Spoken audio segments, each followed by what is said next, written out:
All right, as we indicated earlier, over 1,000 projects were financed in recent years, but unfortunately, the NEF Fund has had challenges with recovering those loans. Now, overall, since 1989, that's almost 28 years of its existence, NEF Fund has financed thousands of projects, a number of them successful, others, of course, not so successful. But what would be ultimately the implication of liquidating NEF Fund? And what are the other issues to consider with regard to recovering its non-performing loans, as well as dealing with matters pertaining to the winding up, if that, of course, then becomes an option? As we indicated, that's another issue we'll be taking a look at today, in addition to the outcome of the APC NEC meeting, which took place 2 days ago in the Federal Capital Territory. So it's on that note to welcome you to Good Morning Nigeria, reaching you as always at the network service of the Nigerian Television Authority. It's a live broadcast, and my name is Kingsley Osadolo. And I'm Rhoda Anonam and John Kingsley, welcoming you to the program this morning. And of course, in the course of the program, we'll bring to you our other companion segments. We have the newspaper review, we've got business, we've got sports, foreign and entertainment news. But as always, the news comes first. And Larry Balhassan, of course, will be our guide this morning. Larry, it's good to see you. Seen you for a long while. You too, Rhoda and Kingsley, for a long time. The slow pace of development in Nigeria has been attributed to corruption, a cankerworm that has permeated the psyche of the country's national life. Due to the damage this has done to the country on assumption of office, President Muhammadu Buhari made it abundantly clear that its administration will fight the cankerworm in the interest of the nation. Dele Atumbi reports that the clarion call is yielding the desired result, with the judiciary's readiness to interpret the law as it is on all criminal and civil cases. On our part, we shall continue to pursue the policy of zero tolerance for corruption in the judiciary, as well as for acts and omissions that will militate against speedy and just disposal of corruption cases by the judiciary. Our commitment to fighting corruption by ensuring speedy disposal of corruption cases is total and unequivocal.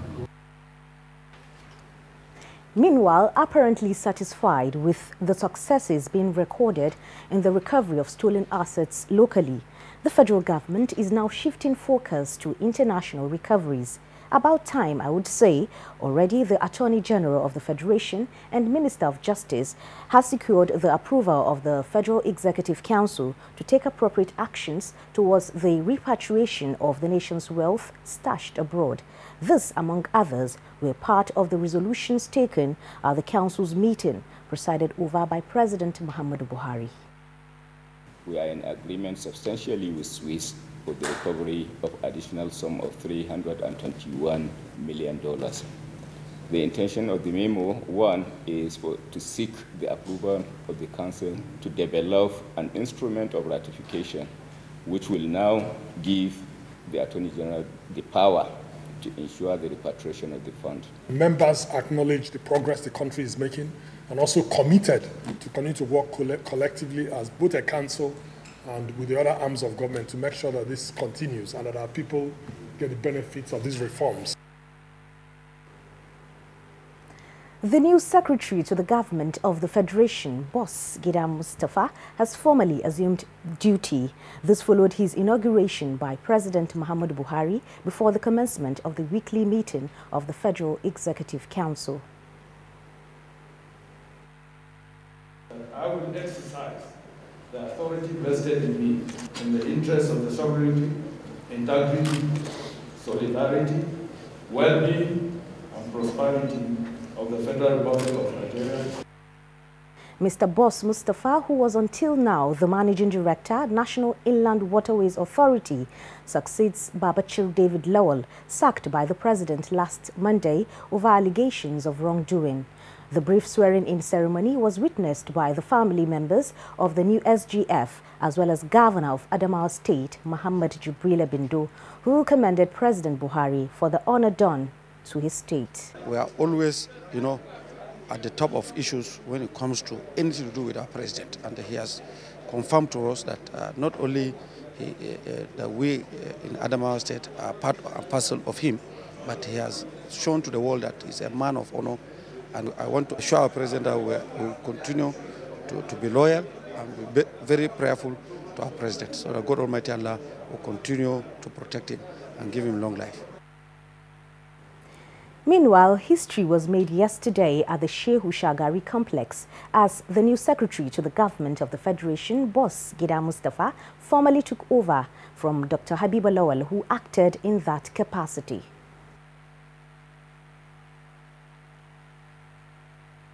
If you touch the pulse and the heartbeat of the President Muhammad Buhari, he has a deep compassion for the sufferings of the people of this country. And we are the ones that are supposed to energize whatever policies that he has formulated to ensure the implementations of this policy, so that the fortunes and the development and the yearnings of these people, which they rightly deserve, to live a better and a good life. President Muhammadu Buhari has launched the 2018 Armed Forces Remembrance Day Emblem Appeal Fund to appreciate the sacrifices of the nation's war veterans.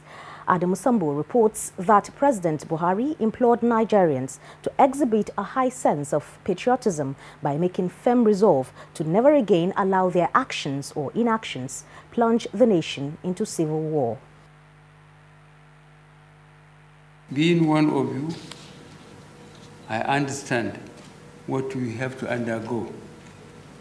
This administration will continue to do all within its power and resources to ensure that your welfare is adequately catered for.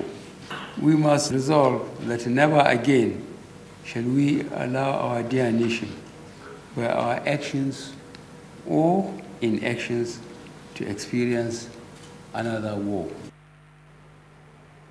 In the meantime, Senate President Bukola Saraki has reassured President Buhari that the National Assembly will continue to support and cooperate with the executive in implementing the change agenda for national development. This was at an interactive dinner between the leadership of the legislature and the executive at the presidential villa. So the meeting was there to welcome him, to say we're all grateful that he has come back fit and healthy, and then continue to assure him that we'll continue to cooperate with the executive, and also to acknowledge the roles that we played while he was away and brought stability and ensure that, and we thanked all the members all for the patriotic approach they took during this period of his absence. The plight of people in the northeast and what steps are being taken to bring succor to the region ravaged by insurgency and underdevelopment were the primary focus at Wednesday's Senate plenary. Among other issues, the senators resolved to commend President Buhari for his assent to the Northeast Development Commission bill and commitment to the plight of the northeast.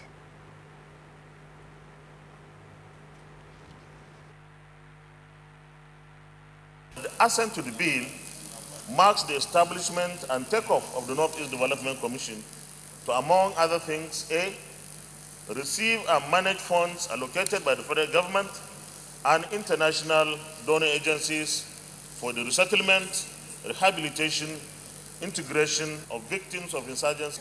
We believe and trust God that those who will come on board to manage this commission will not turn it to a conduit pipe and put our people under a terrible situation. That's the news for now. Good morning, Nigeria. We'll be back with Kingsley and Rhoda after this break.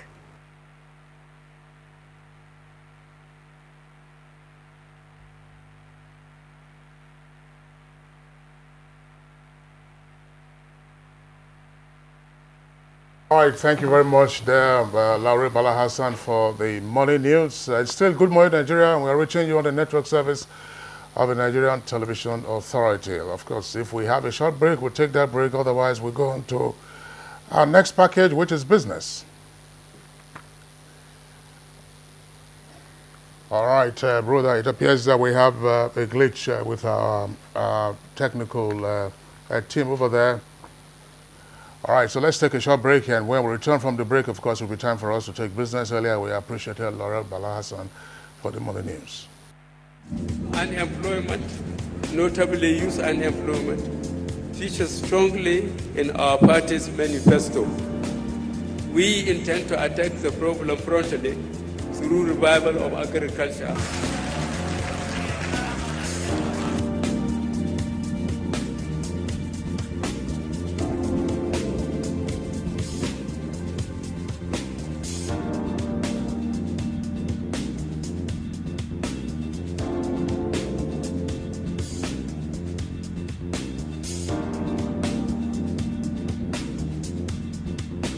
The 30K is going a long way. Actually, I bought an acre of land for 60K like 2012, and presently I have a cassava farm and a yam farm.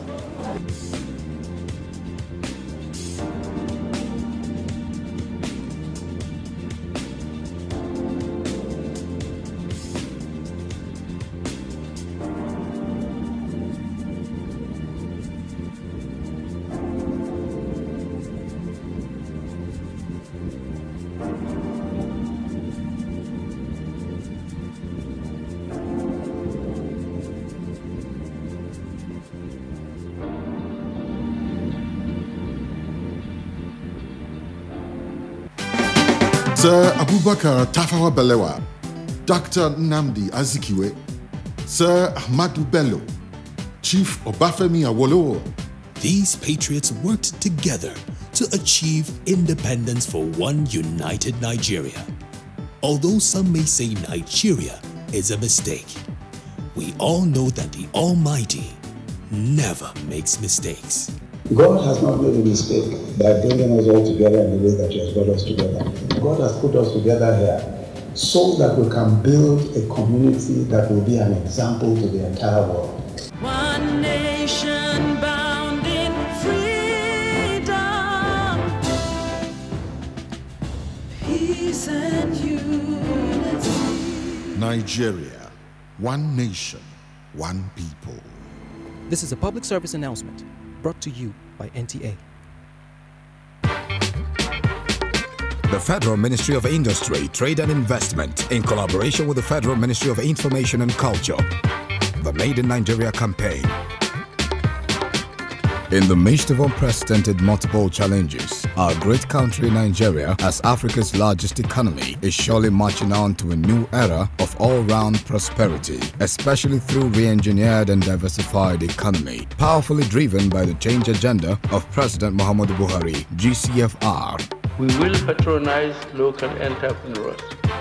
We will promote the manufacturing powerhouses. Our objective is to make Nigeria a new manufacturing hub. It is not time to complain. It is time to join the campaign. It is time for economic recovery, growth and diversification of our economy by Made in Nigeria.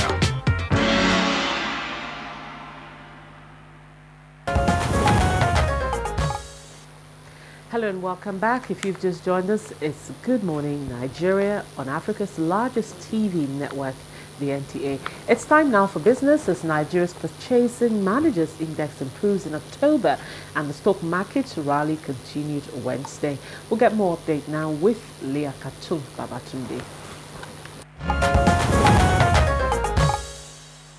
The manufacturing PMI stood at 55 index points in October 2017 from 55.3 points in September, indicating expansion in the manufacturing sector for the 7th consecutive month. 11 of the 16 subsectors reported growth in the review month in the following order: plastic and rubber products, paper products, non-metallic mineral products, chemical and pharmaceutical products, textile, apparel, leather and footwear, food, beverage and tobacco products, furniture and related products, primary metal, electrical equipment, printing and related support activities, and fabricated metal products. The appliances and components subsector remained unchanged, while remaining 4 subsectors, computer and electronic products, petroleum and coal products, cement and transport equipment contracted. The Minister of Budget and National Planning, Senator Udoma Udoma, has challenged the Chartered Institute of Personnel Management of Nigeria, CIPMN, to develop templates and models of capacity development that can improve the productivity of the Nigerian workforce. The minister, who delivered a keynote address at the annual general meeting of the Institute in Abuja, noted that enhanced capacity of the workforce and the resultant improvement in productivity can contribute significantly to improvement in national output. Udoma, who spoke on the topic, the Nigerian Economic Recovery and Growth Plan ERGP 2017 to 2020, people as a critical success factor, said the whole essence of the ERGP is to achieve a massive and sustained increase in national output. Also speaking, the Minister of Labour and Employment, Dr. Chris Ngige, said conducive industrial environment can be enhanced and sustained through consistent dialogue between employers and their employees and members of CIPM who act as a bridge between the two have a responsibility to keep talking to both parties for the sake of industrial peace and harmony. If Africa must guarantee jobs for its 450 million or so school leavers by 2030, its states must urgently address the mismatch between educational qualifications and the needs of the job markets through massive investments in critical technical skills. This was the clear message from the Executive Secretary of the Africa Capacity Building Foundation, ACBF, Professor Emmanuel Nadozie, to hundreds of delegates at the Africa Talks Jobs Forum in Addis Ababa, Ethiopia. The head of ACBF Secretariat reiterated this point during a plenary session on harnessing the demographic dividend, creating perspectives for youth in Africa through skills development and employment promotion, of the event organized by the European Union and African Union partners to address the now worrying issue of how to make the continent's young people employable after they leave school.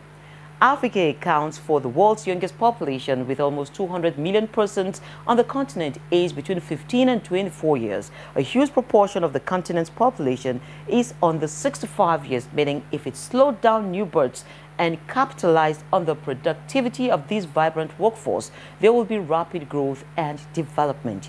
Achieving a skills revolution, Professor Nadozie said, a skills revolution program which targets the above CTS learning areas should also entail that states develop serious reforms of the educational systems, invest heavily in science, technology and engineering and mathematics, as well as in all other critical technical skills areas. Revamp technical and vocational education and training with proper levels of apprenticeship, mobilize human and financial capital from Africa's diaspora in support of the youths back on the continent, convene regular tripartite education dialogue between policymakers, private sector and training institutions, and adopt good strategies on capacity building, capacity retention, capacity harmonization, and capacity utilization. Now, finally, the Nigerian stock market ended the midweek trading session in the green, recording improved sentiments. The all-share index inched upward by 0.56%. The next is a graphic summary.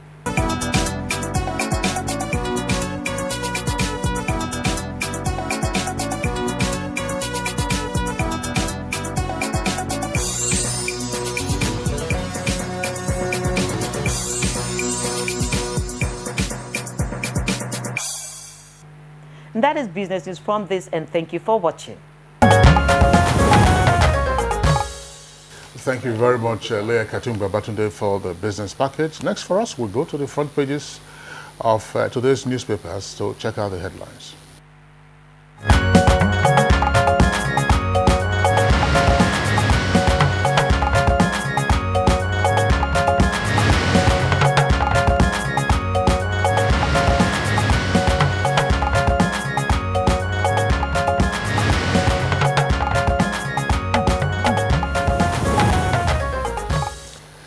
Our regular newspaper reviewer, Bayo Atoyibi, is here with us in the studio. Bayo, good morning. Good morning. It's good to see you. How are you today?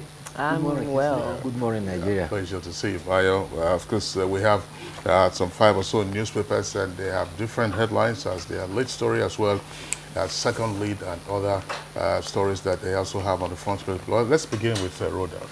All right, let's begin with this day, and this day leads with Buhari resets administration, says Nigeria must never see war again. Buhari resets administration, says Nigeria must never see war again, with just one rider there, swears a new SGF. All right, let's now go over to the New Telegraph. The New Telegraph also leading with something totally different. Magu offshore properties bought in my name fake. Magu's offshore properties bought in my name fake. And with some riders there that says the HOSF confronts Buhari's chief of staff over Mena. EFCC begins wife's probe over $43 million discovery, and 293 million payroll fraud land civil servants in prison. And that's on page 2 and 8 of the New Telegraph. Those are the stories leading on the New Telegraph, and of course the one I read earlier this day. Kinsley, what do you have? Yeah, well, that's for the Blueprint. The lead story, it's in the middle of the front page. Blueprint says, I never imagined Abacha would rule Nigeria. And that's attributed to OBJ. OBJ, of course, is short for former President Olusegun Obasanjo. The details of the story can be found on page 6. And just below that, the story also on Mena. It says, Furious Oyoeta, who is head of service of the Civil Service of the Federation, confronts Kyari, Chief of Staff to the President, over leaked memo on Mena. That story is in greater detail on page 6. Now, there's another story different from that we also have on the for Leadership newspaper, and this has to do with the economy. It says, federal government to set up 360 billion naira crop processing zone in Niger State, together, of course, with the resuscitation of Kontagora Dam. Bayo. Yes. Well, the president has asserted that never again shall Nigerians, by action or inaction, be allowed to experience any pangs of another war. Of course, it is at the occasion of launching the annual Armed Forces Remembrance Day. Nigeria celebrates it on January 15th, but worldwide it is celebrated 11th of November. But because Nigerians chose to the day the Civil War ended, it's January 15th, that is when Nigeria celebrates that. And it was before the swearing in of the Secretary to the Government of the Federation. The SGF, by profession, is a lawyer, and yesterday, after being sworn in by Mr. President, he was handed over to by the acting SGF, Dr. Habiba Lawal. And his brief remark to staff, he said, his job is simple, to ensure that this government succeeds. And also, one of the things he did was to turn down the walls of formality. He said, no, Excellency, just call me boss. But so if you go to the SGF office and say, who's your boss? Don't be surprised they tell you, my boss is boss. But, you know, by the way of our culture, we give respect. So he makes it easier for them. He said, just call me SGF. By experience, he's a multifaceted, he has multifaceted experiences as a management consultant, as a practicing lawyer, and also as a politician. He actually served in the past in consultancy with the Italian firm. He also worked in the petroleum transfer between the year 2000 and 2007. He was also in politics. In fact, he was a gubernatorial candidate for SDP in Adamawa before. And he also served as part of the presidential campaign for the APC during the president's inauguration. However, before the swearing in, the altercation that ensued between the head of service and the chief of staff to the president has also dominated the papers. And it is not far-fetched. It's related to the memo which was a response of the head of service to the president through the office of the chief of staff. Now, the danger here is that this is the second time governmental communications between first, it was between the Minister of State for Petroleum and the President was leaked to the public. This time, the communication between the head of service regarding this Abdul Rashid Mena case has been leaked. And when such things happen, it means there is a bottleneck in between the communication channel, which subtly people are trying to bring the bar of public opinion to bear on the developments. And it's not healthy for the service. And I think it's one of the challenges that the new head of secretaries in the government of the Federation will have to work together with the head of service to tackle. The administration has to deal with the issue of leaks. Yes. Also, you always have moles in various administrations in different parts of the world. The whole idea, of course, is to be able to track and trace, where and by whom the memo got leaked. That's a critical thing. And once, of course, you find that and you mete out appropriate sanctions, then everybody will be whipped into line. The challenge here is those in the non-governmental organizations will say, well, in the era of transparency in government, there should be nothing that should be secret. Everything should be put in public domain. But government businesses are not run like that, because you are naturally going to cause altercations and conflict within the system. And again, the danger also is that civil servants are not politicians. They are like the barracks. They say, soldier come, soldier go. All right? The civil servants are policy instrumentalities for every administration to implement their policies. They should be insulated from politics. And of course, sometimes you have this clash between political appointments, elected representatives, and sometimes even, sadly, technocrats who are brought into government are sometimes even ushered onto political rostrum, which is also not very good. All right, Bayo, thanks. Just before, Rhoda, before you come in with the other headlines, and I also have some. The whole idea of, excellency and the Nigerian penchant for titles. Yes. I've sometimes wondered, when it became fashionable to refer to the SGF as Your Excellency. And of course, it's also been common in the Fourth Republic since 1999 to refer to the Senate President, Speaker, Deputy Speaker as Your Excellency. I mean, we've been in this country sufficiently long enough to know that in previous republics, Joe Wyers was Senate President of the Second Republic. Nowhere, do you recall wherever he was referred to as Your Excellency? No. At some point, even the CBN governor, a few years ago, was being addressed as Your Excellency. Well, you see, it is a penchant for titles, as you say. Have you seen an instance when somebody will introduce himself, I am Mr. Dr. Chief Engineer? Sometimes it's ridiculous. It happens only with us because we like titles. However, the simplicity of the SGF, I think, will permeate, and they say as it is to trickle down, and then I think they will take you from that. And the Sinayida was SGF in this country. Nobody called him His Excellency. All right, let's quickly take a look at other stories. On the New Telegraph, just above the nameplates, NNPC targets 1 million jobs, establishes bioplant in Ondo. And with the rider, there begins oil exploration in Benue.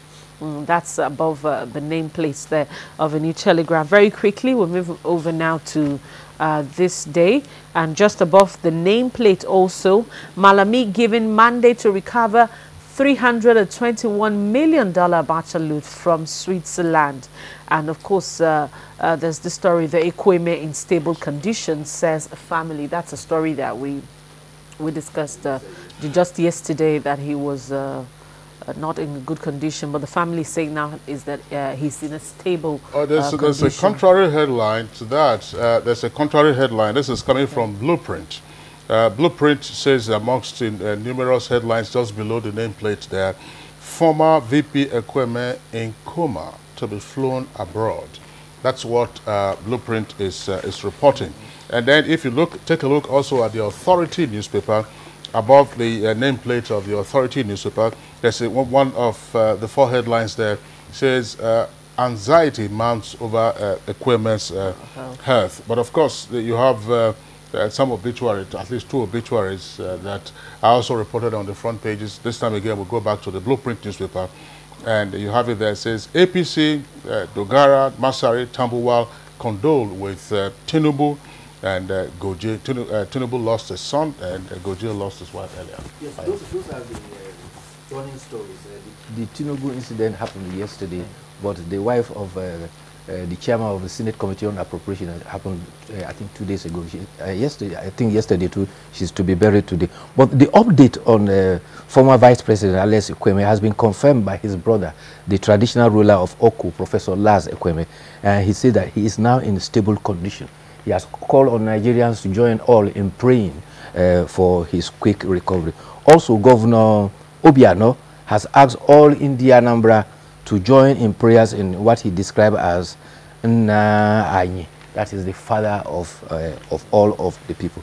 A related health story is also that 2 cases of monkeypox have been reported in 2 places in Benue State and another one in Cross River. However, UNICEF has said categorically that the information that was in circulation about vaccination on smallpox was false, that currently there is in fact no cure known for monkeypox. What the cure that has been found is for smallpox, and smallpox in fact more dangerous than monkeypox. Presently, of all the 97 cases that have been registered so far, only 3 has been confirmed to be monkeypox. We are still not sure which pathogen or virus we are dealing with that's taking the resemblance of monkeypox. There were also reports that monkeypox is treatable, that yes, if a patient recovers from it, then there's natural immunity. But actually, that's the moment, of course, that we can take in our newspaper review segment. I'd like to thank you for being here today. See you tomorrow. Still, good morning, Nigeria. We'll take a short break. When we return, of course, we're dealing with two items today. Outcome of APC NEC meeting, which took place on Tuesday, and what is happening to NEFOND. Hate speech is not a joke. It incites genocide and crimes against humanity. Most of Africa's civil wars are caused by hate speech from one tribe against another. We don't want it here. The Nigerian government stands firm against hate speech. I was distressed to notice that some of the comments, especially in the social media, have crossed our national red lines by daring to question our collective existence as a nation. This is a step too far. One nation bound in freedom, peace and unity. Nigeria, one nation, one people. This is a public service announcement brought to you by NTA.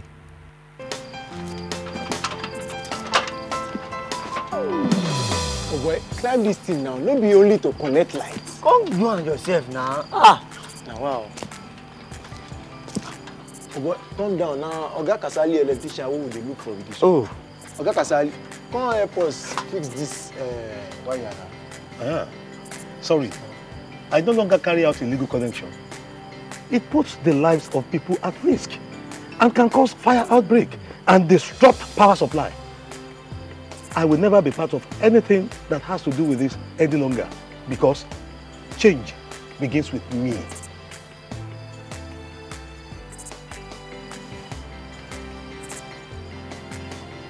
Oh boy, what you mean talk makes sense.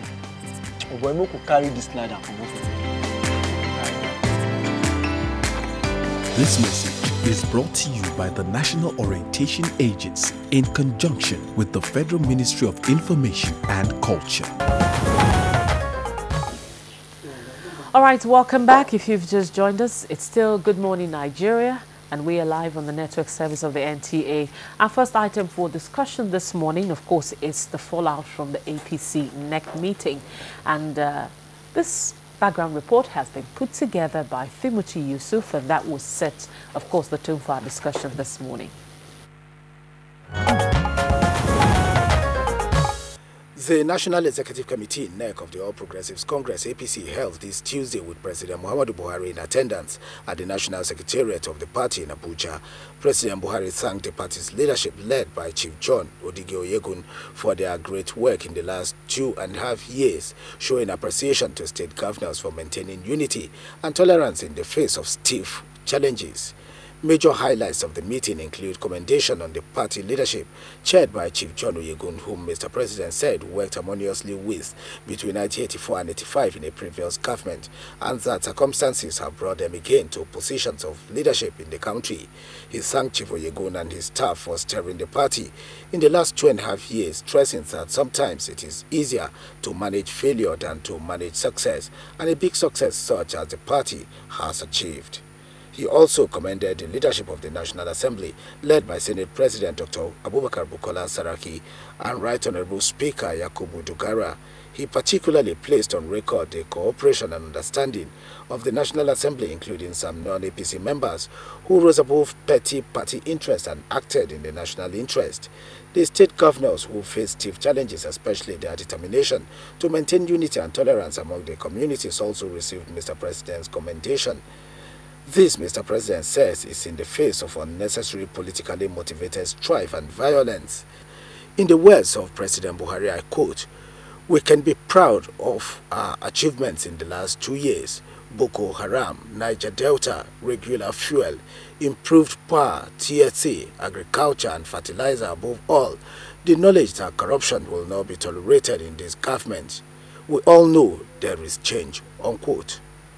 He states that Nigeria's prestige has gone up, especially being now credit-worthy, a clear testimony of which was the oversubscription of the Eurobond by 4 times. As Mr. President promised not to nevertheless rest on the achievements so far recorded, he explained that he is quite aware of the challenges before Nigerians and promised to announce more appointments soon, especially now that the economy is improving. He disclosed that the compressed Federal Executive Council will be expanded to bring in more supporters at federal level, with fresh ideas to be injected into the government. He says if united and rise above petty or personal quarrels, members will surely achieve the desired change in the country. All right, thank you very much, Timothy Yusuf, for that background report. Now we have two guests with us in the studios to discuss matters arising from that NEC meeting. First, we'd like to welcome Malam Bolaji Abdullahi. He's the National Publicity Secretary of the All Progressives Congress. Malam Bolaji, a pleasure to have you join us today. Thank you very much. Okay. And then we also have with us here the party's National Organizing Secretary, that's Senator Osita Izunaso. Distinguished Senator, pleasure to have you join us on the program this morning. Thank you very much, Councillor. All right, so let's begin with the Publicity Secretary of the party, that's Malam Bolaji Abdullahi. What is the significance of your party holding its National Executive Committee meeting and some of the matters that have also been reported in the media against the background of speculations as to what had been happening to the structures and indeed the governance of the party? Well, I think for us the most important significance of the two meetings we had in the week was that we have used those two meetings to debunk the exaggerated stories of crisis within our party. I mean, we have issues like all political parties. But these disagreements have been exaggerated that every single day you hear of APC about to collapse, the party about to die because one person disagreed with another person. But the kind of meeting we've had, the National Caucus and the NEC, the context, the atmosphere, the environment, you know, and the outcome shows that the party is not about to collapse. We have used these two meetings to rally every member, to rally the leadership, to close ranks. Now we are ready to go again. All right, let's get your reaction, Senator Osita. What do you make of the outcome of this meeting, owing to the fact that, of course, it took quite a while before it held? Well, it just goes to show that the party, All Progressives Congress, is getting stronger by the day. In every political party, you are bound to have disagreements, misunderstanding, because it's a political party. Even in families where husband and wife and children live together, they sometimes disagree. But what has happened in the last couple of days shows that APC is one party that believes that nobody is above the party, and that the unity of the party is far more important to us than any other thing. So, having said that, you saw that even Mr. President himself expressed confidence in the party leadership. And the delay was also explained. Delay why we couldn't have the caucus meeting as and when due, and even the NEC meeting as and when due, was also explained, because there were reasons beyond our control. And the membership of the two organs of the party understood it clearly. That enables us to move into the next phase. You know, next year is an election year preparatory to the general election. So it is a very sensitive year. And we are now moving with the update of our membership register, which we intend to start by this month. You have to update your membership across the country. Surprisingly, a lot of people have joined our party all over the federation. So by the time we update the membership register, then we'll get set for our congresses early in the year to elect our ward our ward officers, AG officers, local government officers, that will snowball into a national convention. So next year is going to be a very busy year for our party. And we are glad that we'll put everything on board now. Everybody now knows that we don't have crisis in the party. We just have to look forward towards winning the next election. A vote of confidence was passed on the president and the party chairman. What do you make of that? Well, it goes to show that people are also happy with what the president has done so far in the country. Because not just because he's an APC member, but he's president of Nigeria. You discover that when we came in, we were confronted with the issue of recession. Right now, we have come out of recession. Right now, the ease of business has improved in Nigeria. Right now, people have become more conscious about what to do and what not to do. Corruption is being internalized in our system. You know, when some people say the anti-corruption crusade is not working, I laugh because it is working. If you go to ministries, even in the private sector, people get more careful in what they do now. So which means it is getting into our mainstream body system. People are being careful. Even in NTA now, people are being careful. Yeah, with regard to what in NTA? No, with regard to how much do you know? No, with regard to what they do. Yeah. So you know, in those days it might just be free for all. Today it's not free for all. Even in NTA, people are getting more accountable. People are getting more serious. So that is to that extent that it is working. So I believe that the vote of confidence passed on Mr. President is as a result of the fact that we have seen the effect of what the government is doing. And also, the party has been very stable, very focused, and clear in our mandate. So that was why the membership of the NEC have to also pass a vote of confidence on the party. Let's bring in again the publicity secretary of the party. Senator Izunaso was indicating a moment ago that next year will be very busy for your party, and the sense that you're going to have the lead up to the convention. But some of your members have over time expressed concern as to why you've not had your convention, at least since your party came into government, since 2015.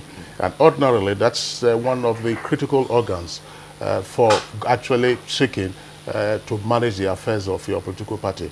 Is it the case that we're going to have things much better next year for your party, or it will be a wait and see? Are there timelines? Well, I mean, every party member acknowledged that we ought to have had some of these meetings before now, especially the issue of the national convention, the mini convention that you mentioned. But like the distinguished senator said, it was explained why we're not able to have that meeting before, and every member of NEC understood why we did not have that meeting, the national convention. But next year, and don't forget that some of these issues are constitutional requirements with the congresses and the convention and all that. So we are going to have them. One of the fallouts of the meetings we had during the week was to set up a small committee to look at all these activities that we have that will lead to the national convention next year and put a timeline to them. So the situations that had made it impossible for us to have these meetings before now have been overcome. Now, with these two meetings that we had this week, we are a lot more confident. Everyone has been rallied around, because we also did not, it was also partly for strategic reasons. Because when you call that kind of huge meeting in an atmosphere of uncertainty at different levels, then you probably create rooms for all kind of rancor and disharmony. But now we are more confident. Everyone has been rallied, with the National Assembly, the party, the government, and the leadership at different levels. So you will see us forging ahead more strongly and presenting a more common front. So next year, like the distinguished senator said, is going to be a very busy year for Progressives Congress. All right, but back again to for National Organizing Secretary of the party. You talked about membership drive, which your party will be embarking upon in the next, later this month, as you indicated. What is your reaction to some of the comments that have also been in the media lately with respect to the fact that, yes, immediately upon your victory in the 2015 general elections, you started having all kinds of persons decamping, as it were, to the party, including, of course, the PDP members who were defeated. Lately, there have been reports that, oh, the PDP members, some of them are indeed fifth columnists. What's your reaction to this? Well, my reaction is very simple. A political party is like a church. You don't stop anybody from coming into a church to worship. Now, immediately after the general election 2 years ago, we have an upsurge of people joining our party, and we have been contending with it. For example, if you look at the Southeast in particular, you discover that a lot of big wigs from that zone have joined the party today. We have the former governors, former ministers, former senators, all have joined the party. That is to say that the party is even getting stronger in some zones where we were not strong before. In the South, a lot of very big wigs have also joined the party. So we're contending with it. And when you come into a political party, you look at the constitution of the party, you look at the manifesto of the party, then you walk in line with what is on ground in the party. Our party is that of inclusiveness. That is why if you look at our caucus membership, virtually all the former governors who have just joined our party today are members of our caucus, because it is stated in our constitution that a former governor is a member of our national caucus. So to that extent, we're not segregating. So once you fall within those items in the constitution, automatically that is where you belong. Now, and when you come in, you will see that our party is organized. Our party believes, first of all, in the rule of law. We also believe strongly in internal democracy. That has been our greatest point so far. Because our primaries are done in a manner that it must be transparent, it must be free, it must be fair. That is what have destroyed other parties in Nigeria. And we have learned a lot about it. That is why immediately after any of our primaries, you don't have people going to court to challenge it, to say, no, I was cheated, I was not cheated. No. We normally have a primaries that everybody will come out and say this is the best thing. So if you are joining our party from any other party, you will bear in mind that these people do not joke with internal democracy. We don't joke with hierarchy of the party. We don't also joke with discipline. If you come and start making statements that are not in tandem with what the party is doing at any point in time, we'll have constitutional provisions, safeguards on how to deal with such a person. So you already know where you're coming in. Our party is not a free-for-all kind of place where people come in and do all manner of things. Discipline is very established in APC, extremely established in APC. So we're contending with them, and we haven't had any case of anybody who have joined the party and is not following what he or she met on ground. We haven't had such case so far. All right, but how would you respond? You've just talked about how your party deals with issues of primaries and so on and so forth. How then would you respond to the stories that we also reported with regard to what some governors who are members of your party tried to do at the NEC meeting by making a proposition for the adoption of, for the grant, if you like, of an automatic ticket to the incumbent? No, there was no such thing. I think the media misreported that aspect of the meeting. No governor stood up and said they wanted the automatic ticket. No, there was nothing like that, because they know in APC we don't issue an automatic ticket. So how can you be coming to say, give me automatic ticket? That will negate the principle of our constitution.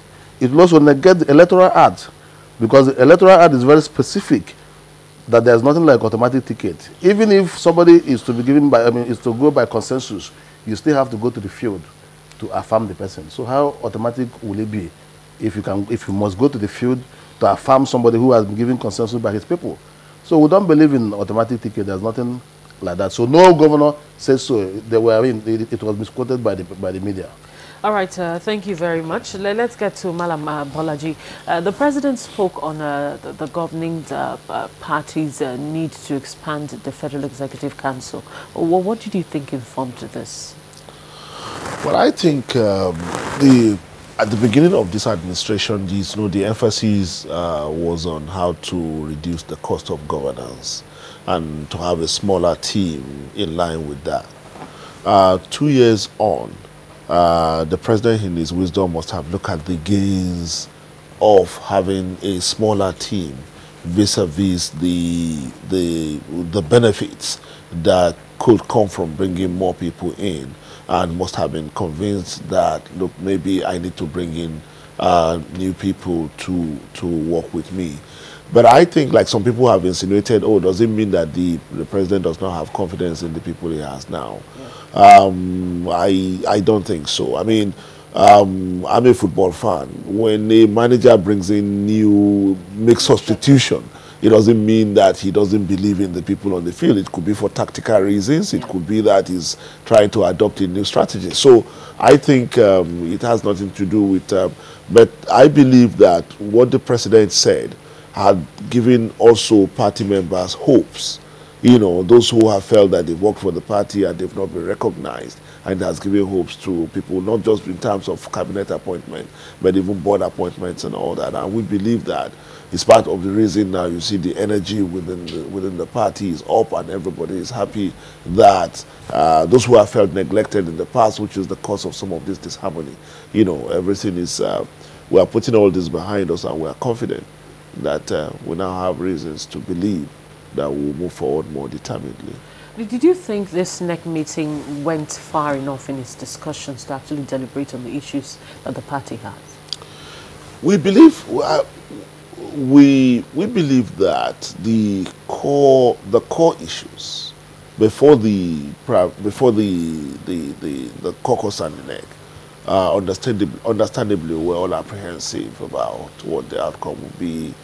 Some people were agitating for this or that, you know. But I think the presence of Mr. President calmed all that, and gave opportunity for people to actually express. For example, at the meeting, members, party chairmen across the country at state level, everyone expressed to the Mr. President that, look, we all have expectations of reward for the service we had to the party. Mr. President listened, and everyone had opportunity to express themselves, you know, and to also. So, but the most important takeaway from that meeting, the two meetings, National Caucus and NEC, was that the disagreements over one issue or the other that have happened in the last 2 years are not essential to what we call the APC. These are things that happen in the course of normal human interaction, you know, and they are not at the level of crisis as we would like to portray them. So we are happy that we've been able to demonstrate to Nigerians that our party is not about to collapse, and that our party is, yes, is a work in progress. You don't build a political party. No political party arrives ready and complete. You don't build a political party in 2 years. As a matter of fact, you don't build a political party in 20 years, as PDP has shown us. You know, so it's a work in progress, and we'll continue to work on this. And with the commitment and leadership of Mr. President, we believe we'll have the kind of party that Nigerians... A related issue with regard to the President's proposal to expand his cabinet also has to do with board appointments. Now, he did say in his address to the NEC that 2 years ago, that's in October 2015, he had in fact given directions for the recomposition of a variety of boards of parastatals. Some of those boards have been populated, but quite a number of them remain unpopulated, and this has often been a source of concern, you know, by party members. Distinguished Senator, how hopeful are party members now with regard to say, listen, board appointments will come for efficiency, effectiveness, and also recompense? Well, if you listen carefully to Mr. President, you can see he was very explicit about the fact that board appointment will be made very soon, very, very soon. And he said also that since 2015, he has ordered for these things to be constituted. But for one reason or the other, they have not been done. But besides that, some boards have also been inaugurated along the line, but not the bulk of the boards.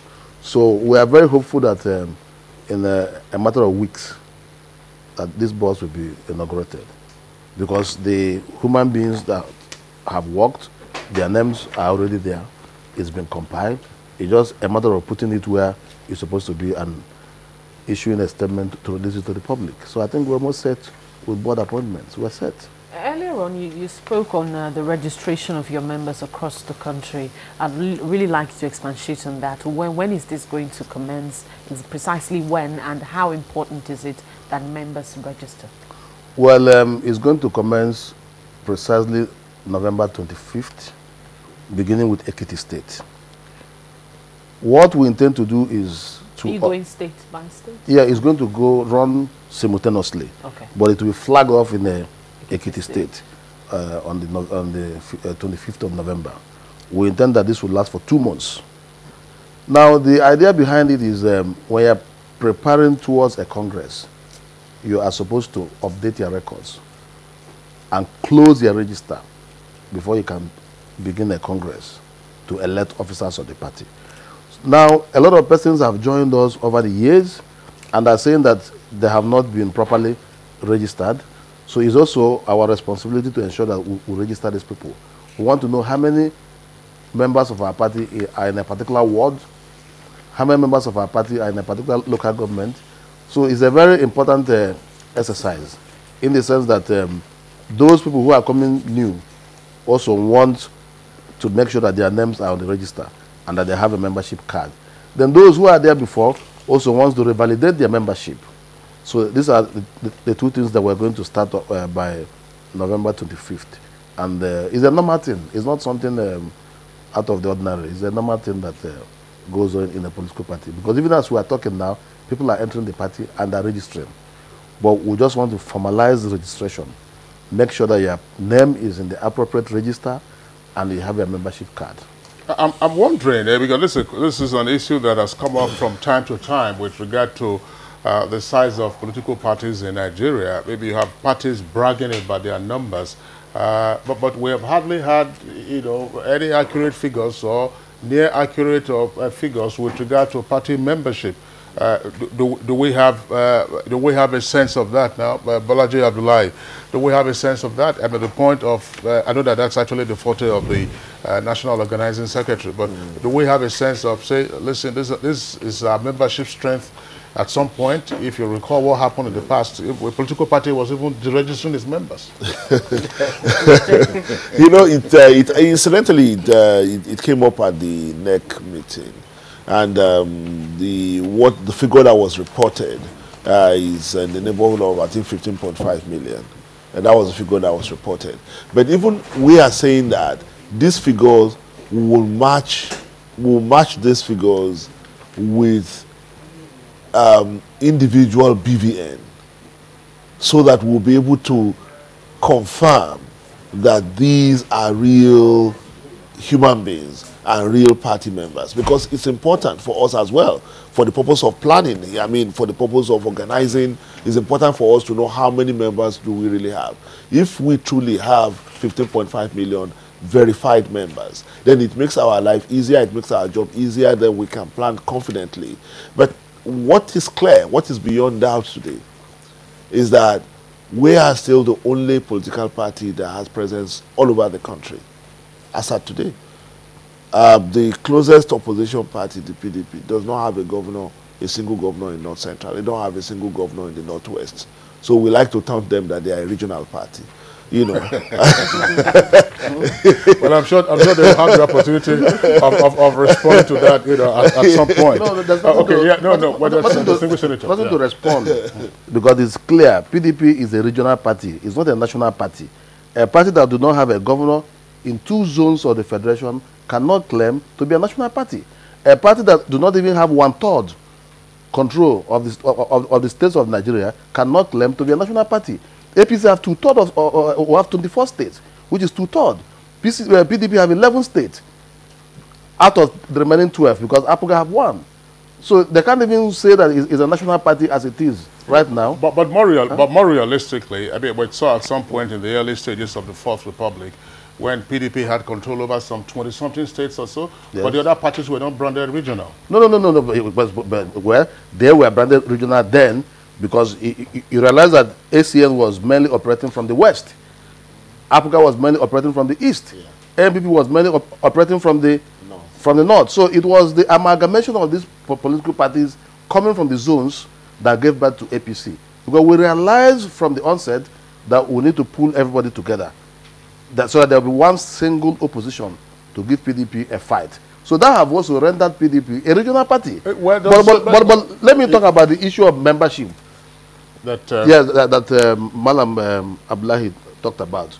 It was reported that we have about 15.5 million membership, but that is those that have been captured by our system. When we did our registration in 2014, we registered about between 25 to 28 million persons. But now we're saying that because APC is about the only party that is capturing its membership through e-system, whereby membership, you have your once we press your phone number on our system, it will read. Wherever you come from will read. Your ward will read. Your polling unit will read. your local government will read. So we want to know who and who are members of our party. So what we have done so far is about 15.5 million, but we are still doing it. Now, by the time we finish the exercise that we are starting in by the end of November, we should be able to come out and say this is the strength of APC across the country, because by now it's going to be far more than that. Yeah. The way people are trooping in to join the party, people are truly trooping in to join the party. All right, distinguished Senator, thank you very much. Let's take reactions from our viewers who have sent in their tweets. First from Festus Akimboyewa, says the APC government needs urgently to develop its economic vision to benefit the majority of Nigerians. APC can no longer blame the current hardship facing most Nigerians on the past government. All right, this one is from Dile Jackson, and he tweets, if we keep united and rise above petty or personal quarrels, we will surely achieve the desired change in the country. It was the last statement of President Muhammadu Buhari. We must support this government in a way that it doesn't fail.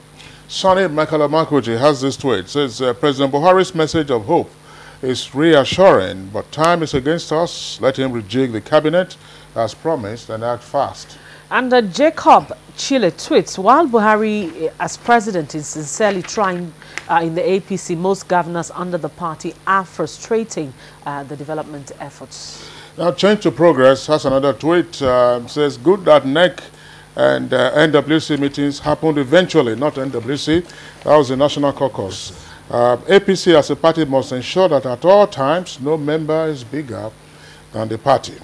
And this one by Festus Akimboyewa, he tweets again, the fight against corruption, which is one of the core values of APC, will fail if politicians, including those in the APC, are not put behind bars before 2019. Now, Shitu 10. In less than 3 years, the party has tried, but reward for good work is more work. So keep challenging your elected members. And this one is from Dikogwe Samuel, and he says, we thank God for the successful NEC meeting, and I request that states that are still having internal democratic issues be looked into by the party. And Amogbola Hombabs, what is the APC doing with regard to the internal squabbles purportedly rocking it? Days back, some youth protested against the national chair in Abuja. And this one is from Alagbato Taiwo, and he tweets, now we are to say that there is no, are we to say that there is no rancor within the party membership? Let's get your reactions to this, Malam Abdullahi. First of all, the issue of rancor within the party. You see, as long as you have a political party, there will be conclaves of interests. There will be primordial constituencies. There will be power tussles.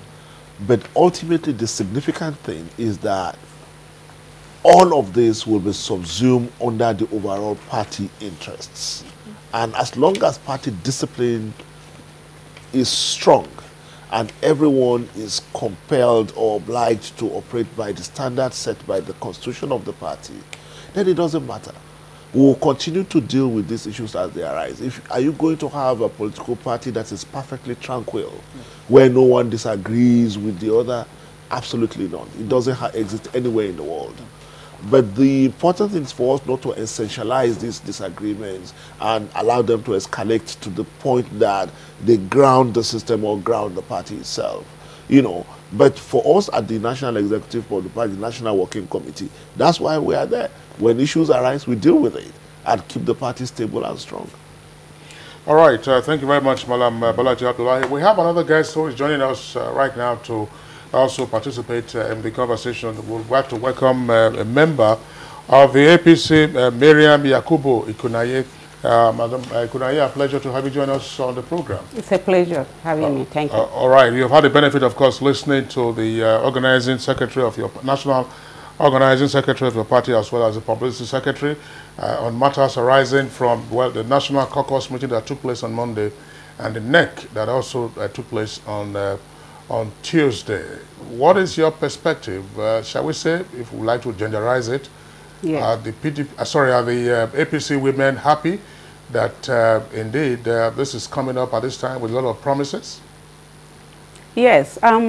I would like to really congratulate our party, our great party, for the successful meeting of the, the NEC party, and that the outcome is very, refreshing. We, as a person, a community activist, which is actually directly linked to the grassroots, we are the one who canvass, who go from corner to corner, talking to the people, and from the people feedback we also relate to, to our greater leaders.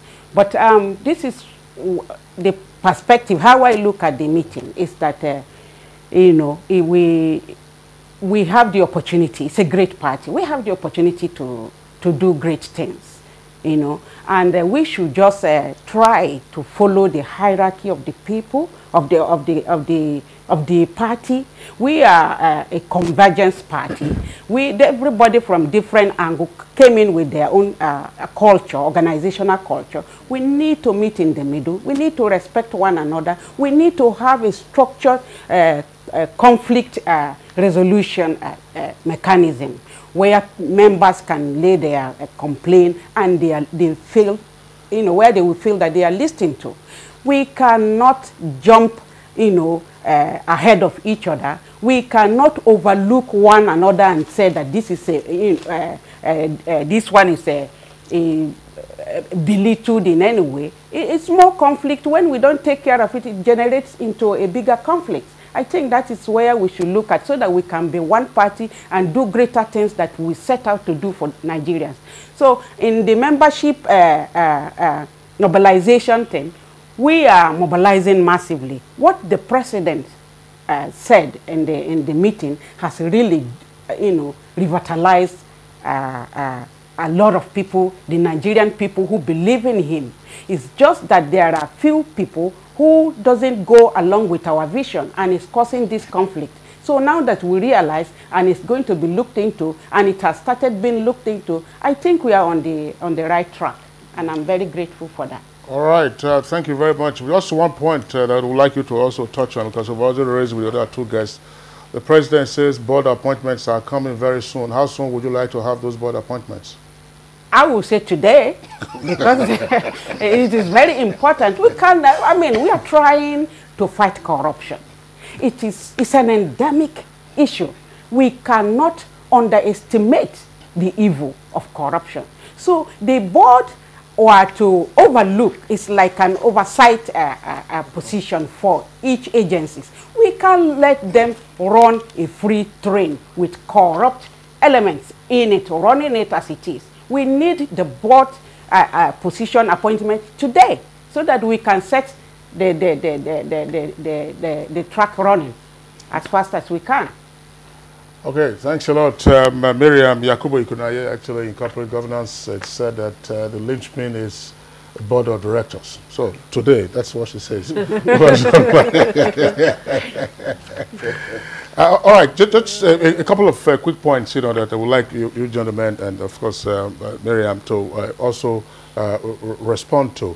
In terms of political contestation, what's your reaction to views sometimes expressed by persons of other political parties indicating that you appear to be treated favorably, more favorably than the others in terms of law enforcement? Well, I think that's very significant, and I'm glad you are bringing this up. When this happens, when this kind of issue comes up, I like to ask for evidence. It's easy to make generalized comments or statements, as it were. Yeah. But it would be good if we can have evidence. I'll cite the latest example, the issue of the pension board guy, Abdurrashid Maina. The moment the issue came up, Mr. President said, dismissed from service. The other guy from NSA, the same treatment. And I read this morning that the EFCC has already invited him. The issue of SGF came up. The president set up a committee. And when he's convinced that he needed to take action to ask the guy to go, he did so. And that was the engine room of his government, the secretary to the government of the Federation. Now, I would like us to, if we are able to identify one member of this party that has issues of corruption in his case, or in his head, and has been allowed to go scot-free. One thing you hear is that, oh, people join APC because they want to be protected, right? Yeah. So, but we would like to see evidence. We would like to see one person who has a case of corruption hanging on his head, but the moment he joined the APC, that case was dropped, right? You cannot find, right? So I think people just make these generalized comments to protect their own. We know, you see, you see, when the issue of minor, I'll come back to it.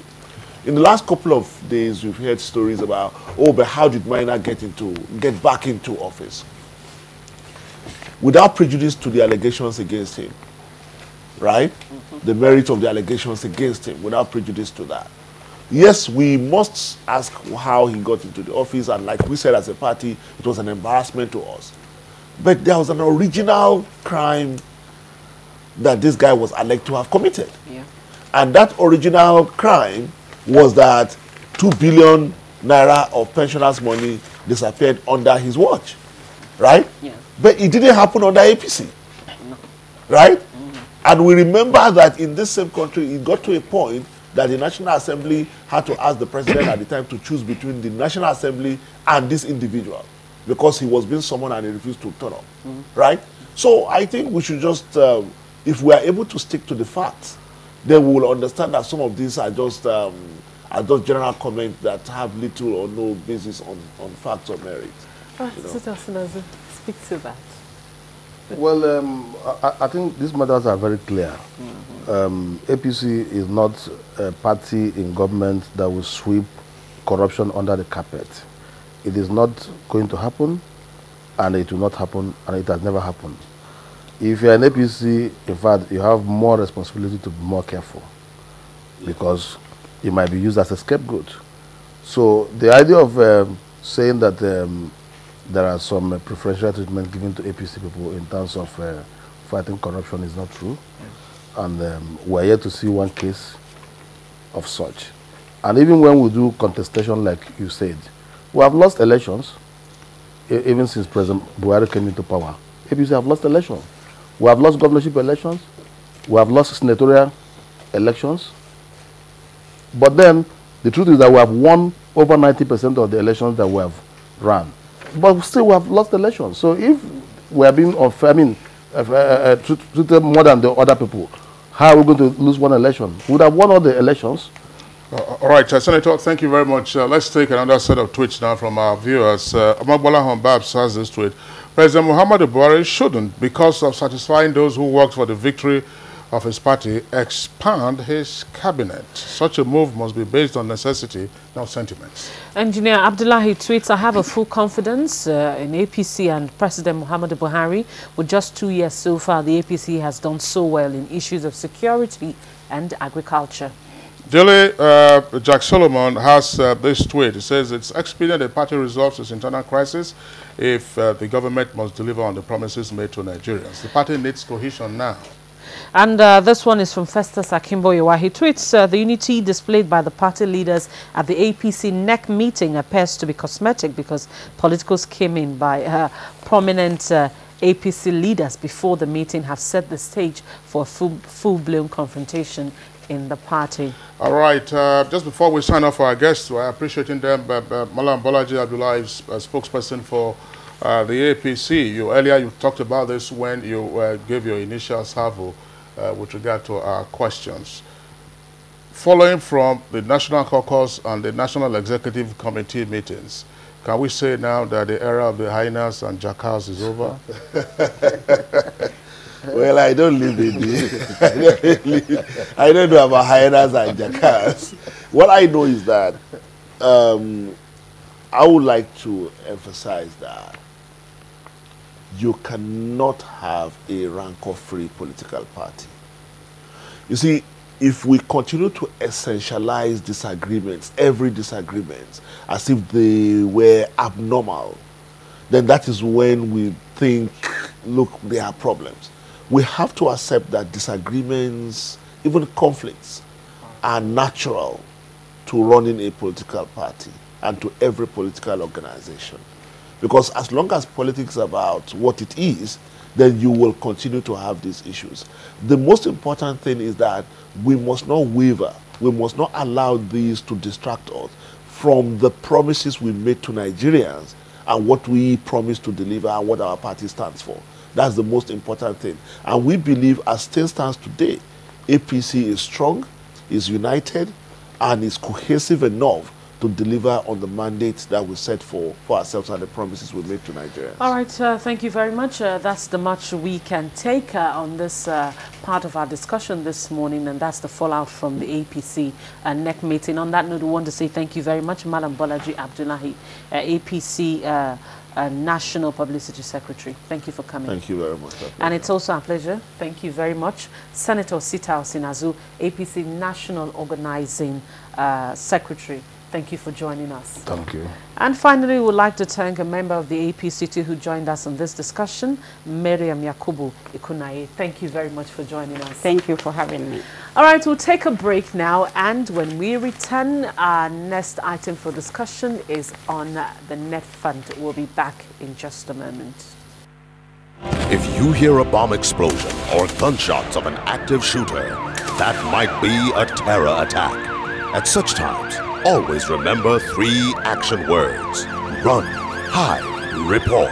Don't try to run towards the terror scene to save the situation, because there might be a second bomb blast or another attack. Run far away and take cover. Make sure you are safe first. Yes, it is in our nature to sympathize over the hurt, but remember, only trained personnel can help in such situations. When in a secured environment, promptly call relevant authorities and help will come. For anonymous reporting, call 09630-3250-5 or 0813-2222-106. If you see something, say something. Nigeria, unite against terrorism. This message is brought to you by the Federal Ministry of Information and Culture. All right, you're welcome back. But if you just joined us, this is our second topic for conversation that we're about to get into. And they're still on Good Morning Nigeria, reaching live on the network service of the NTA. Just what is it that is about to happen to NEFUND? Let's join our correspondent, Timothy Yusuf, for this background report. The federal government is planning to shut down the National Economic Reconstruction Fund, NEFUND, over non-performing loans of over 17.5 billion naira. Pursuant to this, a committee was set up to recommend an agency that would handle the numerous pending court cases initiated by NEFUND to recover billions of naira in bad loans. Findings show that about 1,143 projects in the small and medium enterprises (MSME) sector were reportedly financed with the NEFUND loans between 2010 and 2013.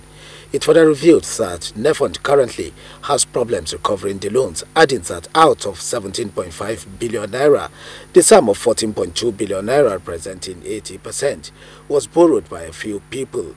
To make matters worse, analysts say the ratio of non-performing loans was high because many of the loans were not collateralized.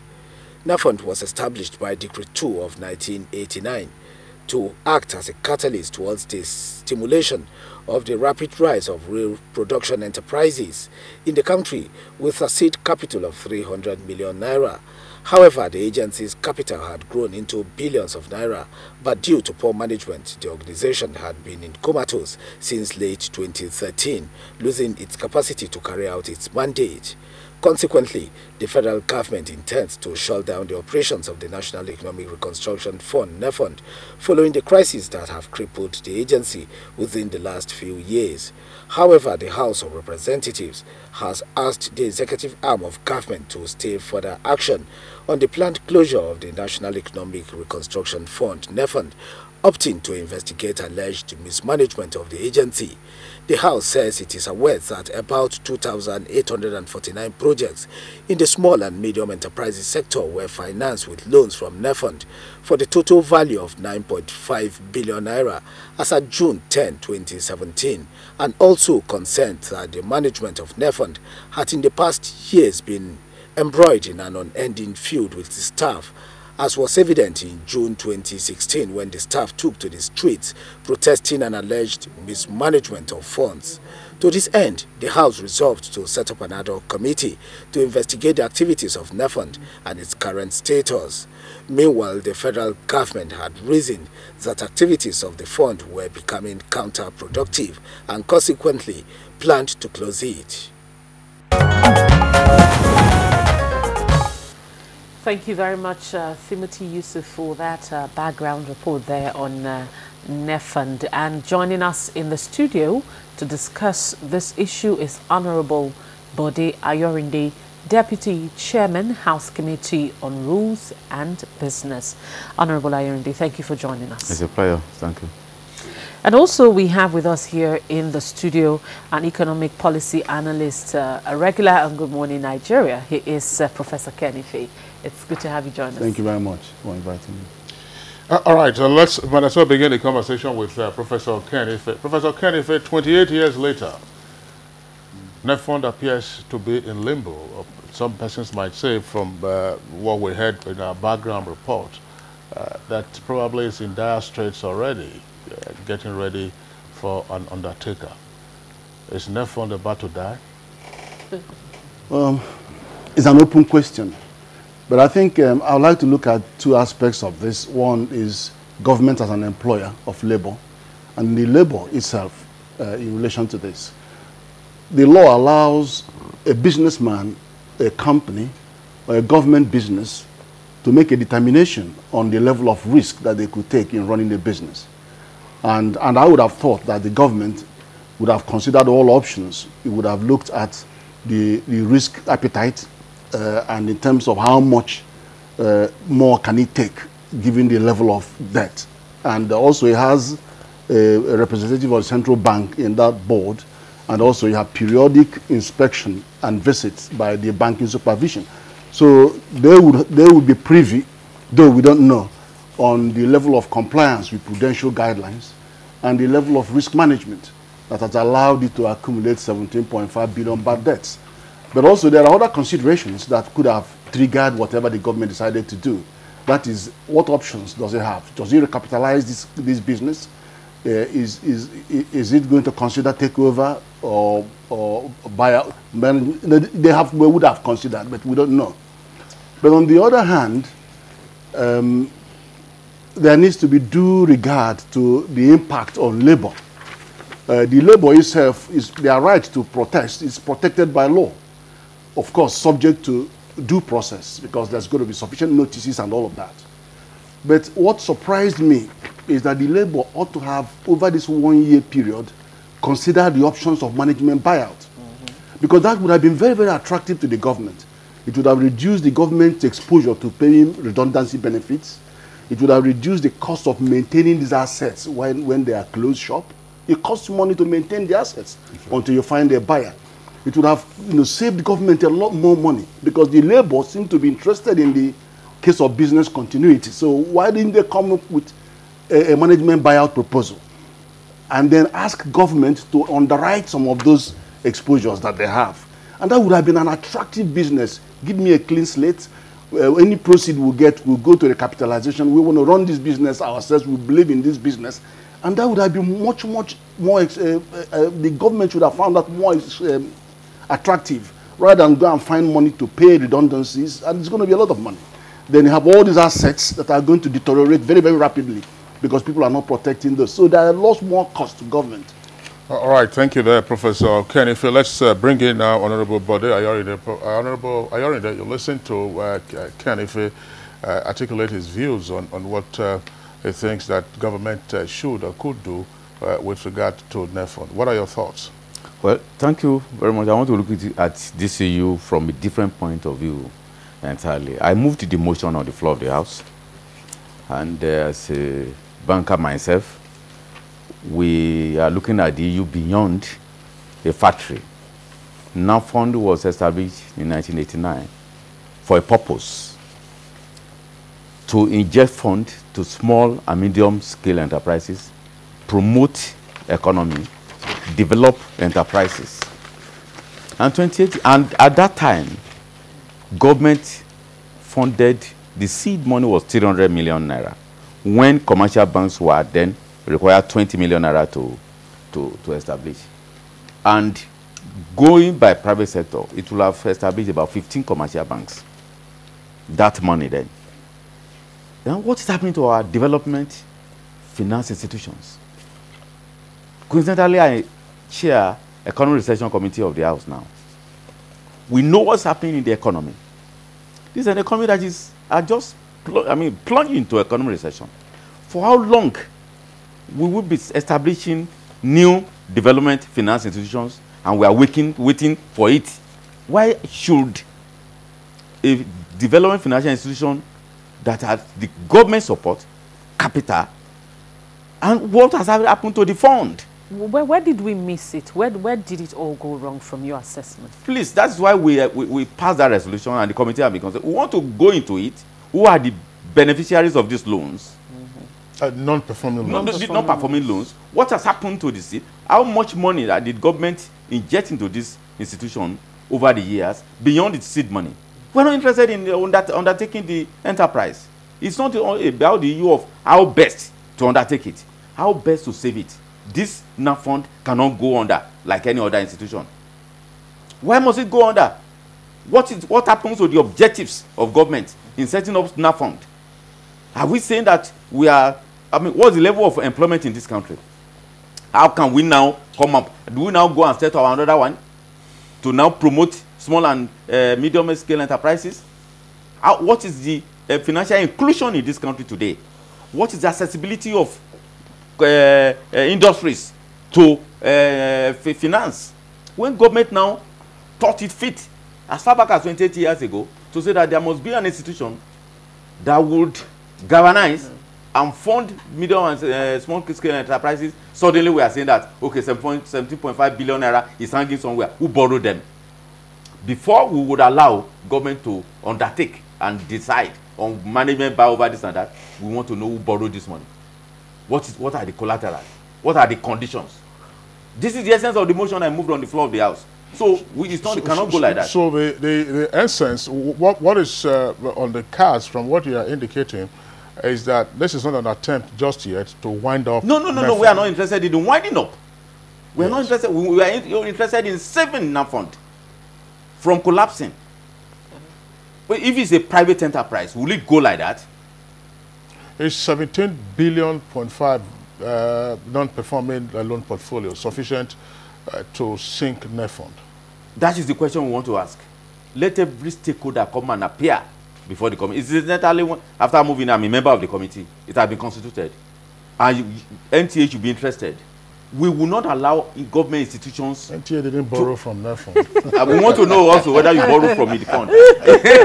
All right, thank you. All right, thanks, Professor Kanife. I mean, you listen to the perspective now from Honorable Ayorinde with regard to what is required, to be done. Is this feasible, or we're getting back again into another probably lengthy investigation? And in the meantime, the quantum of the non-performing loans probably is also enlarging.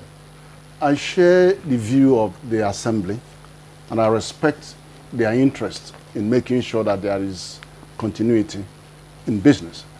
But I do not accept some element of it. You investigating due diligence, governance conditions and issues that have been raised. A lot of governance issues are raised by this. Many of the answers are not yet in the public domain. It's within the purview of the Assembly, and it's part of your oversight function to go and have a look, have a good look in. But remember that whilst you are doing that, this organization is operating in a highly regulated context. It's regulated. So you haven't had CBN say anything yet. We don't know.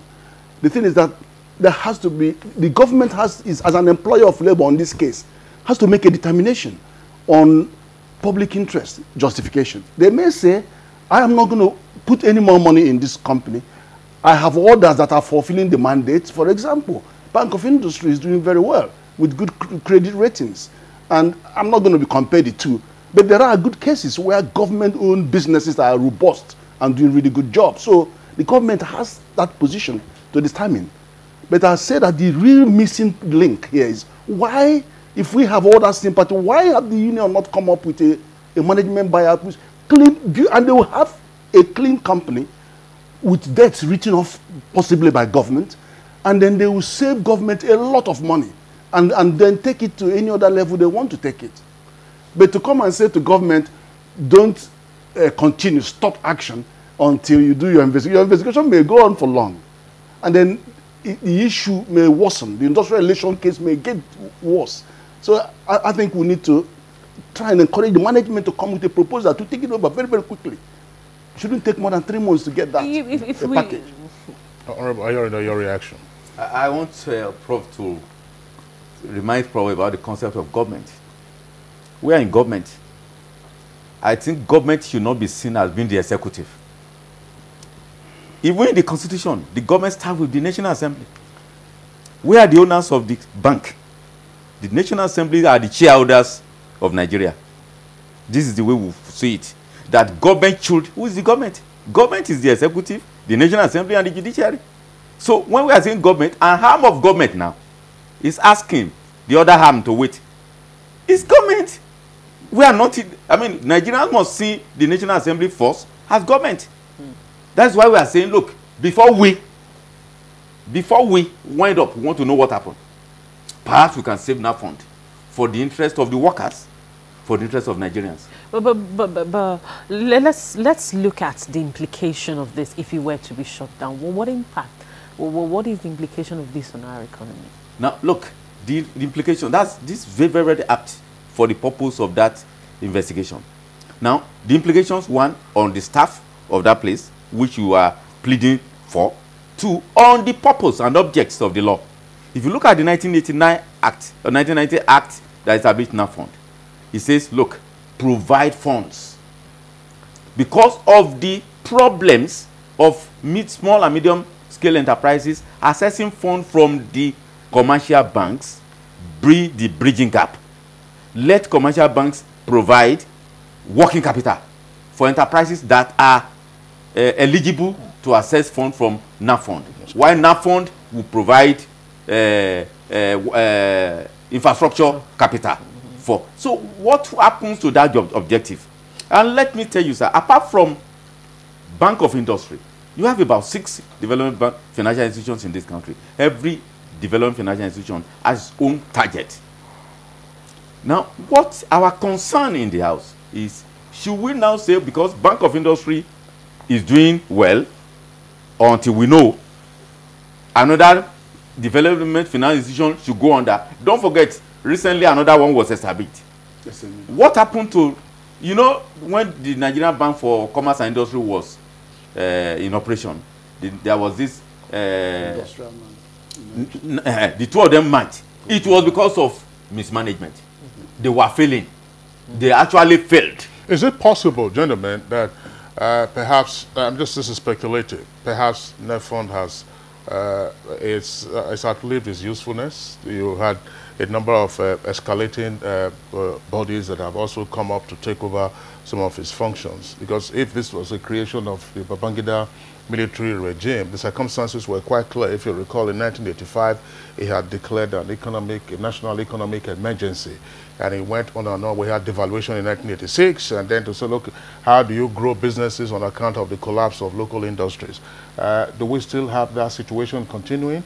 And in that case, can we cite a couple of, I know one entity that grew out of NAFOND, one business entity that got funds from NAFOND, and there's still a going concern. But do we have other examples to say, look, these ones are thriving? Do we have other examples of those that have accessed and failed? Sorry, Prof. In a good client, ordinarily, NAFOND should have a register of companies that it had midwide from small scale to medium scale, becoming big. The problem we have with NAFOND, until we'll lift the veil, It might just be a management structure. Look at Nexim. Nexim has the same challenges. When there is a change of management, suddenly Nexim came on board and started doing well. Until we lift the veil, we might not know. It might not be just be a question of changing management. There is now an acting managing director. There is no board. Perhaps that winding up is not the option. Perhaps I'm not saying that it's not the option. Right. If it is inevitable, we won't say the executive will not wind it up. But before we wind it up, let us look at the objectives. Are there alternatives for Nigerians to access funds? If it is ultimately required for it to wind up, then who borrowed this money? Whom do we transfer the recovery to? Or do we leave it as sharing national cake, that the 17.5 billion naira that have been given out? Who was at fault? What are the collaterals for this fund? In our own view, we feel that until we look into it, we will not be able to know whether it is management buyout or change of management or constitution of the board or even adding additional funds for it to repackage and achieve its goals and objectives as stated in the law. The law is still there. We have not, abrogated the law that established the NAF fund. This is the use we want to ventilate in the committee. Professor Ike. I'm greatly in sympathy with the position of the House, because there are lessons learned that we need to get at. We need to know what are the lessons learned so that you can carry it on board, because there are many other agencies that may fall victims of this. You have the Bank of Industry, you have Agri Development Bank, you have Nexim Bank, you have New SME Bank, you have Infrastructure Bank.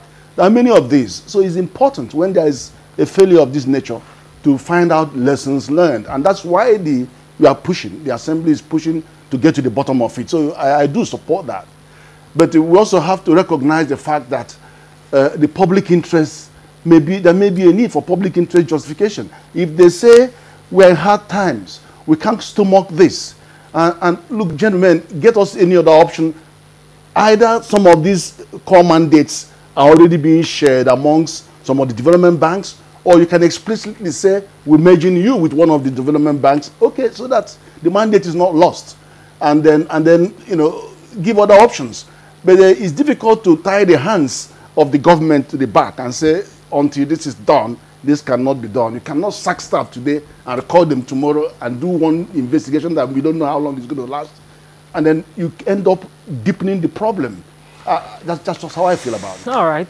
Thank you very much, Professor Ken Ife. We'll get back to you. But then let's take reactions coming in from our viewers who are tweeting at us at NTA GMN. Remember, you can be a part of the discussion also if you tweet at us at our Twitter handle at NTA GMN. Let's take the very first tweet. It's from Dele Jackson Solomon. He says, Nigerians support federal government's plan to shut down NEFund over non-performing loans and non-performing loans over 17.5 billion naira. Where are we going? To get things right in Nigeria, the Ministry of Finance must ensure that defaulters are brought to book. All right, Dele Jack Solomon, thanks for that tweet. Just to indicate that there is no plan just yet. This is a plan now to investigate NEFund to understand why it's in limbo and what can be done to either save it or let it go under. Amagwalahom Ogbeni's tweets, if the truth must be told, many agencies of government should be scrapped. They are just conduit pipes for civil servants to siphon money. There's no proof of that for all civil servants. NEFund, like many other agencies, has outlived its usefulness. It's time the government looked at the Oronsaye report on the merger of some agencies. Aminu Modibo tweets, small-scale businesses constitute an important component of the Nigerian industrial sector. And OK Udo tweets, NEFund in limbo because several administration tends to abandon previous policies and then create new corruption fountains for their own harvest and friends. And this one is from Law Alpha C. He says Nigeria has powerful institutions to drive growth and NEFund is one, but corruption is still hiding in our hearts. All right, those are the tweets that we can take in the meantime. We would like to, of course, appreciate our guests who've been with us this morning. If you have closing thoughts that we get from the Honorable Ayorinde, Bode Ayorinde, what's your reaction in terms of, I mean, this is not, we don't want you to front load or preempt what your committee might encounter in the course of its investigation, but what prompted you to move the motion to say, did you have any suspicion, did you sniff anything? No, it was the news that NAFOND will be shut down. And we felt that, look, what is happening? There are two things that are likely, the government is likely to benefit from this investigation. It's going to help protect the other ones that are doing well. For example, if we find out what is causing the illness of NAFOND, we quickly prevent it from permitting other development finance institutions. We can also save the institution from collapse. So we are given 4 weeks to report back to the House. The pattern in the House now is that we don't set up committees that for months they are not submitting reports. We submit our report. In another 4 weeks, you can invite me to come and say, what did you find out? Because the report will be laid before the House, and the House will take a decision. If it is the best out to say management buyout or fold this place, we would recommend. That is the pattern in the House now. So until we start work, we won't be able to say, but I can assure you and Nigerians that this is not another ad hoc committee that will not have a report. In another 4 weeks, we'll submit that report. When did your deadline start to count? From the date it was constituted on Thursday, and we are starting work immediately. Thursday, today's Thursday? Yeah, last week Thursday. Oh, that's a week already. All right, Honorable Bode Ayorinde, that's is the Deputy Chair of the House Committee on Rules and Business, also a former banker. We've also had him in the past. We'd like to thank you for being with us for the program this morning. It is my pleasure. Okay, pleasure too, appreciation too to Professor Kenife. Thanks a lot for being on the discussion segment. All right, it's still Good Morning Nigeria. Let's take our complimentary segments. Talking sports, 3 Nigerian players have been nominated for the 2017 African Player of the Year award. And in tennis, Rafael Nadal is ending 2017 as world #1. This after a triumph at the ongoing Paris Masters indoor tennis tournament. Let's join our sports desk for details.